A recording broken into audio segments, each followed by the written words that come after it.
Claire was surprised at hearing. She only knew that Charlie had a hard life before marrying her.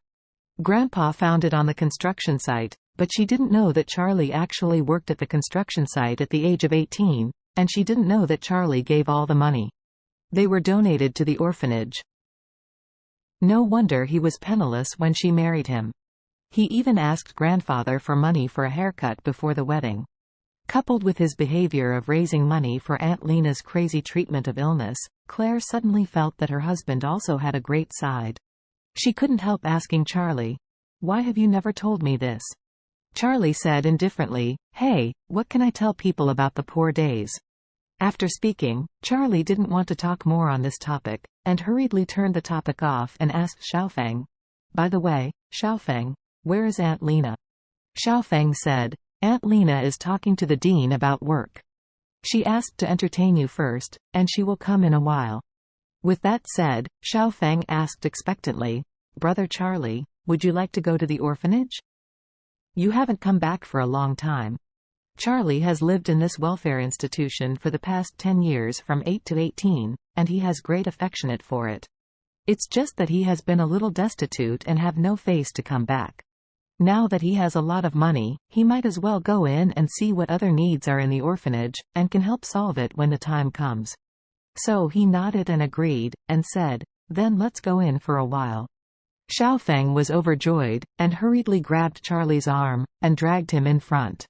Charlie could only let her drag herself while holding his wife Claire's hand.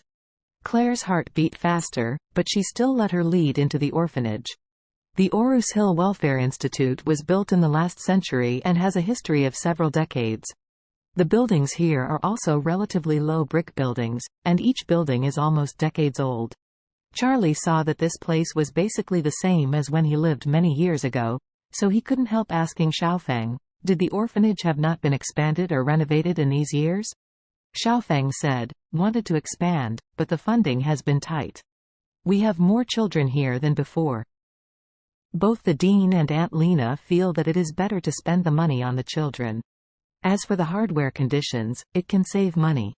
Charlie looked at the yard, but the slides, seesaws, and swivel chairs that had been rusted on, felt familiar and somewhat unpleasant in his heart. These toys were all played when he was young, that is to say, they have been at least 20 years old. Those younger brothers and sisters after him are still playing with these limited and old toys. Charlie couldn't help but blame himself. Before Stephen found him, he was always worried about Aunt Lena's body and tried every means to treat Aunt Lena. After Stephen found him, he had been thinking about it all this time. Do everything possible to get back the dignity. But during this period of time, he did not expect to donate a sum of money to the orphanage to help the younger brothers and sisters in the orphanage to improve their living environment. It is really inexcusable. Thinking of this, Charlie planned to donate tens of millions to the orphanage to renovate the entire orphanage, and then buy the best toys, the best learning venues, and the best learning equipment for the younger brothers and sisters. All computers and iPads must be bought for them. Claire didn't know Charlie. The mood at the moment was very complicated and self-blaming. She was very curious to observe the environment of the orphanage. Although it was the first time to come in, she still felt that it was very kind. Kind, maybe because my husband grew up here since he was a child. In fact, in Claire's heart, she never regarded Charlie as her contracted husband. In her heart, Charlie was her real and legal husband.